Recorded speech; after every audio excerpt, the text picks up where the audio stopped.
Welcome to this explainer. Look, if you're a data or software engineer, you've absolutely heard the buzz around the Databricks data intelligence platform. But today, we're going to bypass the marketing fluff entirely. Instead, we're doing a strict engineering deep dive into the architectural mechanics of the platform. We're going to explore exactly how it solves real-world, everyday bottlenecks, things like brittle data pipelines, tool sprawl, and the notorious complexities of managing state in real-time streaming architectures. Here's our roadmap for today. We'll quickly cover the Lakehouse Foundation, medallion architecture staging, ingestion with Lakeflow Connect, transformation via declarative pipelines, orchestration with Lakeflow Jobs, and we'll wrap it all up with DevX and unified governance. Let's get right into it. All right, part one, the Lakehouse Foundation. Because, well, to truly understand the pipeline, we first need to dig into the storage and compute foundation it actually sits upon. So, historically, we've all been forced into this dual maintenance nightmare, right? Managing completely siloed data lakes for raw storage and then separate warehouses for structured queries. It's a headache. Notice the crossed-out legacy model on the left. The Lakehouse architecture completely unifies this. It gives you the massive storage scale of a data lake, but, and this is key, with the strict ACID compliance of a warehouse. By fundamentally separating compute from storage, you get incredible cost efficiency and one unified model for your entire data and AI stack. When we look at this comprehensive map of the platform architecture, the Lakehouse sits right at the base. Because open formats like Delta Lake, Iceberg, and Parquet are natively supported, structured and unstructured data are handled by a single open framework. From there, it just feeds directly upward into specialized engines, whether that's Mosaic AI for machine learning, Databricks SQL for warehousing, or Lakebase for transactional workloads. There's no constantly moving data between closed systems. It literally all rests on one intelligent foundation. Moving on to part two, medallion architecture staging. Now that we've got the base infrastructure down, let's establish the strict mental model we use for data preparation. You know, the medallion architecture isn't just a buzzword. It's a strict, highly functional progression for data quality.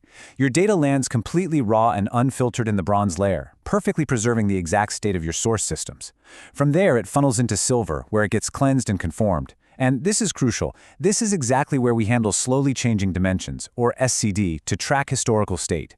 Finally, it hits gold, heavily aggregated and totally finalized for production consumption. Your end consumers only ever touch that highly optimized gold data.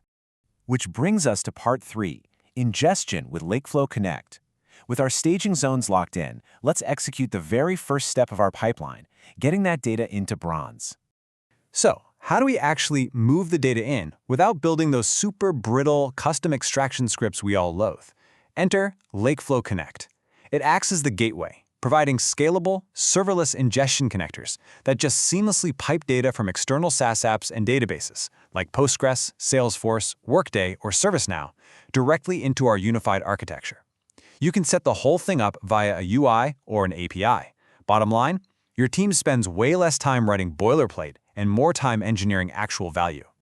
Next up, part four, transformation via declarative pipelines, because now we actually need to transform that raw bronze data into our highly structured silver layer. Let's look at how this translates into actual engineering practice.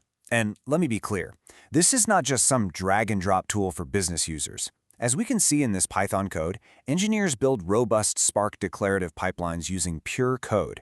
Notice the @dlt.view decorator there and the applied changes from snapshot function? With just a handful of lines of code, you can easily manage complex states like SCD Type 2, which, let's be honest, is notoriously painful to hand code in standard SQL. You just define the what, and the engine handles all the underlying state management for batch or streaming. But hey, transformation isn't just about changing the shape of your data, it's about enforcing quality. These declarative pipelines natively allow you to set data expectations. This establishes strict rules to handle corrupt or missing data right on the fly. Combine that with automatic retries, and this framework literally rescues engineers from having to write and maintain hundreds of lines of fragile manual error-handling code. The pipeline simply knows how to handle the noise and keep running reliably at scale. All right, part five, orchestration with Lakeflow Jobs. Look, transforming a single table is easy enough. Choreographing thousands of interdependent tasks, that requires a seriously robust orchestration engine. Lakeflow Jobs takes all those ingestion and transformation tasks and organizes them into a managed, directed acyclic graph, or DAG. You can trigger these on a schedule, run them continuously, or kick them off based on file arrivals. But what's really massive for data teams here is the underlying serverless compute. The platform automatically optimizes and scales the resources for this DAG. That means no more manual cluster tuning, and no more waking up to out-of-memory errors in the middle of the night. It just runs efficiently. And the business impact of this serverless orchestration is stark. By allowing the platform to auto-scale resources, and by replacing traditional rigid table partitioning with intelligent liquid clustering, teams are seeing massive drops in operational infrastructure costs. Check out the towering legacy cost structure collapsing into just a fraction of its original size under the new Lakehouse architecture. It's a real-world migration metric that proves better engineering tools directly drive down bottom-line costs. Finally, Part 6, DevX and Unified Governance. Because at the end of the day, as software engineers, we care deeply about how this code is securely deployed, versioned, and maintained out in the real world. Databricks really elevates the DevX by giving you standard software engineering tools to productionize smoothly. You provision your static core infrastructure using Terraform. For your application code and ephemeral resources, you use Databricks asset bundles, deploying straight from your terminal. This completely resolves the collaboration conflicts that usually plague data teams, and it integrates seamlessly with your existing CI/CD pipelines. It makes the whole path to production a truly seamless lifecycle. Now, overarching all of this developer freedom is the absolute necessity of security and governance, which is handled by Unity Catalog. This is a centralized framework providing fine-grained permissions across your entire data estate. For an engineer, this matters immensely because it ensures service credentials are never exposed in logs or hard-coded into your pipelines. Access control, audit logs, and runtime data lineage are all standardized centrally, from the raw bronze ingestion layer all the way up to your final BI dashboards. Unified security, absolutely no friction. And of course, inevitably, things do break in production. When they do, the context-aware Databricks Assistant lives natively right inside your IDE. Because it deeply understands your Unity Catalog metadata and lineage, it can help you diagnose and repair pipeline failures instantly.